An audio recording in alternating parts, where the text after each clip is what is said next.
joining us now to react. Tennessee Congressman and Chairman of the Homeland Security Committee, Mark Green. Congressman, thanks very much for being here. What's your reaction to this? Thanks. Well, it's a couple of things you have to consider on this situation. One, obviously, Mexico bullying the United States to get out of the USMCA. But you also have to kind of dig into the corn subsidy that's been going on a very long time for ethanol. That is a clear mistake, and we're spending way too much on that. So it's distorted the market, and these farmers are the ones that are left holding the corn, I guess you could say. So we need a strong president to negotiate with Mexico, which we don't have, and we need some realism in this whole ethanol business. I mean, why isn't he negotiating with Mexico? You would think that this is a clear partner to get the drug cartels out of the, the driver's seat, if you will. It's the dangerous drug cartels who are deciding who comes into America and who doesn't. They're making billions of dollars on their human smuggling and their drug trafficking. I know you're holding a Homeland Security hearing in McAllen, Texas next month. The Judiciary Committee is also holding a hearing tomorrow at the Arizona border, but Democrats are not going to attend. They say they were not given a heads up to prepare. They say they're going to boycott it. Here's Chairman Jim Jordan and what he said at the end of the last hearing. That was on February 1. Watch this.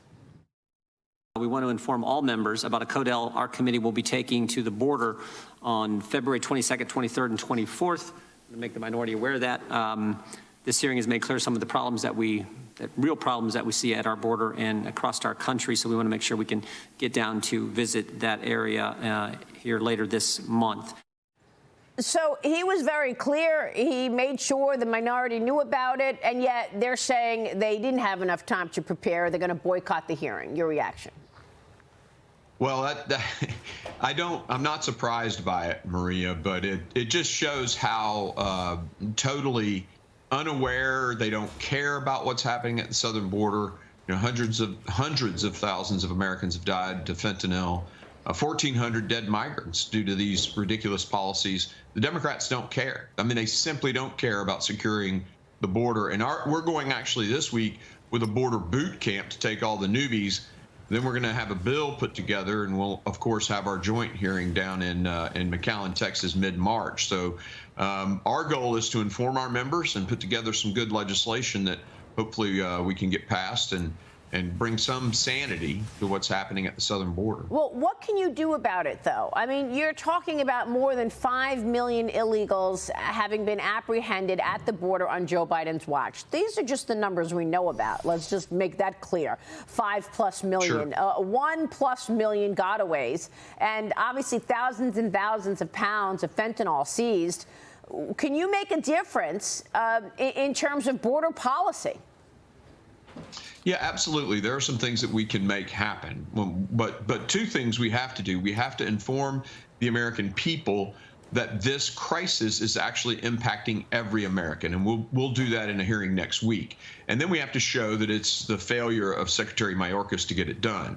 And hopefully by informing the American people, we can put pressure on the moderate Democrats, and they'll actually support some legislation at the southern border. And I think once we show what's going on, they will get unelected very quickly if they don't take action. Well, I think, Mike Baker, one of the reasons that they don't want to go is because if they all go to the border, the cameras will follow. Right. And then it'll be clear. I mean, Customs and Border Patrol found 3 trailers at border checkpoints holding close to a total of 100 migrants just in 2 days. This is just one small slice of what we hear about every day, but we have pictures of it. So Border Patrol Chief Raul Ortiz says that over the 4-day holiday weekend, President's Day, agents made nearly 18,000 arrests, 4 sex offenders, 3 gang members. The Biden administration has a rule they're proposing a rule that allows agents to immediately deport illegal migrants if they do not claim asylum in a country already passed through. But, I mean, yeah, there's no political upside for the Biden administration to highlight or have the cameras follow them down to the border. There is none, because once they show up, right, they've got to start answering questions, right? They can't just call what the Republicans are doing some sort of photo op. But, Congressman, I was hoping to get your impression on the White House and their idea of changing the asylum plan and putting into place something that would theoretically prohibit a number of the people coming in illegally from applying for asylum?